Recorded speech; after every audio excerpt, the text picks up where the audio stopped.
Hi everybody, happy Friday. I hope you've learned a lot this week when we're talking about how strong your brain is and flexible thinking, growth mindset, trying to be positive in these tough times. I know it's tough for you students to not be in your classrooms with your friends and your teachers. I know it's tough for parents who have to juggle their workload, schedules, Zoom meetings, trying to make sure your kids are doing your homework. And it is tough for us teachers too. We want to be with your kids. We want to be in the classroom and teaching them. That's our passion. But hopefully this week we've learned a few things about positive thinking, trying to keep a positive spin on things even when it's hard.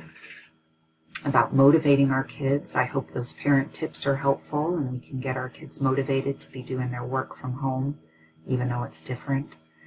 And just trying to have a growth mindset and staying positive. So, happy Friday. I hope you have a wonderful, restful, relaxing weekend. Try to get outside and enjoy the weather if you can. And I'll see you next week. Bye, everybody.